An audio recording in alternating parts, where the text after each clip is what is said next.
बरेनगर गांव की सीमा पर एक पुरानी टूटी फूटी हवेली खड़ी थी, जिसे लोग काली हवेली कहते थे। कहते हैं वहां 50 साल पहले एक जमींदार की रहस्यमय मौत हुई थी और तब से कोई भी उस हवेली में एक रात टिक नहीं पाया।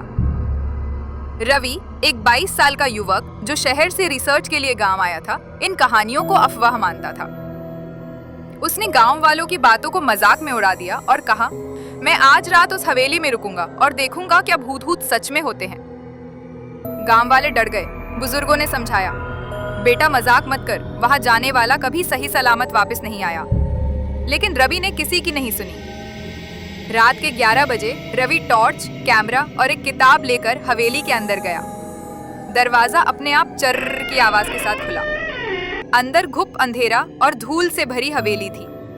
दीवारों पर उभरे हाथों के निशान जैसे किसी को पुकार रहे हो। रवि ने वीडियो रिकॉर्डिंग शुरू की और कहा, यहाँ तो कुछ भी नहीं है, सब डरपोक हैं।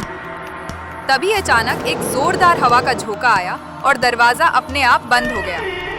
टॉर्च की लाइट झपझपाने लगी। तभी उसके कैमरे में एक सफेद साया दिखाई दिया जो धीरे धीरे उसकी ओर बढ़ रहा था।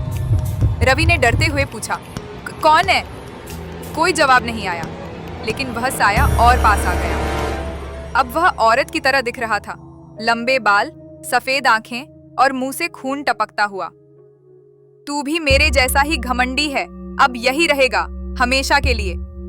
रवि चीखते हुए भागा, लेकिन हवेली के कमरे घूमते रहे, जैसे वह हवेली अब एक भूल भुलैया बन चुकी हो। हर दरवाजा उसे उसी जगह वापस लाता। सुबह गांव वाले हवेली के बाहर पहुंचे।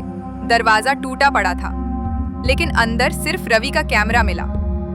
कैमरे में आखिरी रिकॉर्डिंग में रवि की डर से कांपती आवाज थी, माफ करना, मैं गलत था, ये जगह सच में जिंदा नहीं रहने देती। और उसके बाद सिर्फ अंधेरा। अब भी लोग कहते हैं, रात के समय अगर कोई हवेली के पास जाता है तो एक चीख सुनाई देती है, मैं यही हूं और अब तुम भी।